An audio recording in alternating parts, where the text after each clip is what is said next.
दुनिया के हर शहर का एक नाम होता है, एक पहचान होती है, एक इतिहास होता है। लेकिन एक ऐसा शहर भी था जो किसी नक्शे पर दर्ज नहीं था। ना किसी किताब में उसका ज़िक्र मिलता है, ना किसी इंसान ने खुलकर उसका नाम लिया था।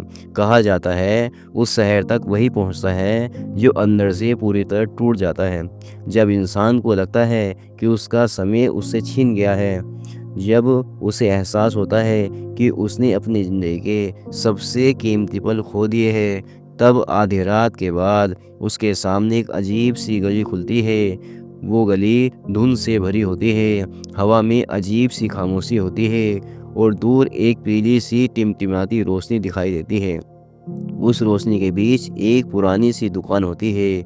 दुकान के ऊपर टंगा बोर्ड हिलता रहता है और उस पर लिखा होता है, वक्त की दुकान। नीचे छोटे अक्षरों में लिखा होता है, यहाँ वक्त खरीदा और बेचा जाता है।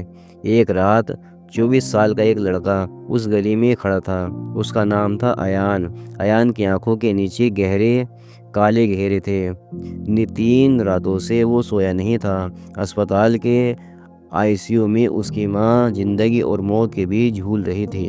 डॉक्टर ने साफ शब्दों में कहा था, ज़्यादा से ज़्यादा 2 दिन, बस 2 दिन। ये सुनते ही अयान के अंदर जैसे सब कुछ टूट गया था। वो पूरी रात रोता रहा। उसने दुआ की, उसने आसमान की तरफ देखा और कहा, मुझे मेरी माँ का वक्त लौटा दो। लेकिन समय कभी रुकता नहीं और उसी रात वो रहस्यमय गली उसके सामने खुल गई। पहले तो उसे लगा कि वो सपना देख रहा है, लेकिन उसके कदम अपने आप उस पीली रोशनी की ओर बढ़ने लगे। दुकान के अंदर अजीब सी शांति थी। ना कोई घड़ी की टिक टिक, ना कोई आवाज़। काउंटर के पीछे एक आदमी बैठा था। वो ना बूढ़ा दिखता था, ना जवान। उसके चेहरे पर उम्र का कोई असर नहीं था। उसकी आंखें गहरी थी, जैसे उनमें पूरा आकाश समाया हो। उसने धीमी आवाज़ में कहा, स्वागत है। अयान चौंक गया। आप कौन हैं? आदमी मुस्कुराया, मैं सिर्फ सौदागर हूँ, वक्त का सौदागर। अयान ने कांपती आवाज़ में कहा, मुझे वक्त चाहिए। कितना? मेरी माँ के लिए। डॉक्टर ने कहा है कि उसके पास सिर्फ 2 दिन हैं। मुझे 2 साल चाहिए, नहीं 20 साल चाहिए।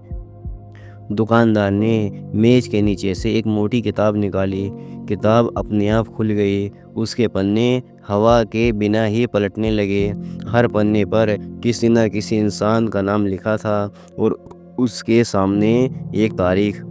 आखिर एक पन्ना रुक गया। उस पर लिखा था, जैनब बेगम, अयान की माँ का नाम। दुकानदार ने शांत स्वर में कहा, तुम्हारी माँ के पास सचमुच सिर्फ 2 दिन बचे हैं। अयान के पैरों के तले ज़मीन खिसक गई। मैं अपनी ज़िंदगी के साल दे देता। वो लगभग चिल्लाया, मेरे 20 साल ले लो, उन्हें दे दो। दुकानदार ने उसकी आवाज़ गहरी नज़र से देखा।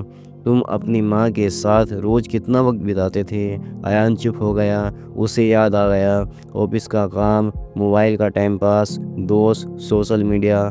माँ अक्सर कहती थी, बेटा थोड़ी देर मेरे पास बैठ जाओ, और वो कह देता था, अभी अम्मी वक्त नहीं है, मैं बिजी हूँ, मैं व्यस्त हूँ। दुकानदार ने धीरे से कहा, वक्त की सबसे बड़ी चोरी मौत नहीं करती, इंसान खुद करता है। अयान की आंखों से आंसू बहने लगे। मैं गलती कर चुका हूँ, लेकिन अब मैं सब ठीक करना चाहता हूँ। बस 2 दिन को 20 साल बना दीजिए। दुकानदार उठकर अंदर गया और एक पुराना आईना लेकर आया। इसमें देखो। अयान ने आईने में झांका। उसे अपना चेहरा नहीं दिखा। उसे दिखा एक छोटा सा बच्चा अपनी माँ के साथ आंगन में खेल रहा है। माँ हंस रही है। फिर दृश्य बदला। स्कूल का पहला दिन। माँ उसके हाथ थामे खड़ी है। फिर बोर्ड परीक्षा की रात। माँ उसके लिए चाय बना रही है। उसकी पहली नौकरी का दिन। माँ सजदे में दुआ कर रही है। अयान रो पड़ा, मैं ये सब कैसे भूल गया। दुकानदार बोला, तुम वक्त नहीं खरीद सकते, लेकिन तुम उसके एहसास को बदल सकते हो। कैसे? हर पल को पूरे दिल से जी कर अयान ने आंखें बंद कर ली। जब उसने दोबारा आंखें खोली, वो अस्पताल के बाहर खड़ा था, जैसे कुछ हुआ ही नहीं हो। लेकिन उसके हाथ में एक छोटा सा कागज़ था। उस पर लिखा था, इन 2 दिनों को व्यर्थ मत जाने देना। अगर आप चाहते हैं कि आगे क्या हुआ, जहां अयान उन 2 दिनों को सचमुच 20 साल जैसा जीने की कोशिश करेगा, और शायद वक्त की दुकान का रहस्य और गहरा हो जाएगा। इसके लिए अगले एपिसोड का वेट करें इंशाल्लाह। प्लीज़ वीडियो को लाइक करें, चैनल को सब्सक्राइब करें और कमेंट करना ना भूलें। अल्लाह हाफिज़।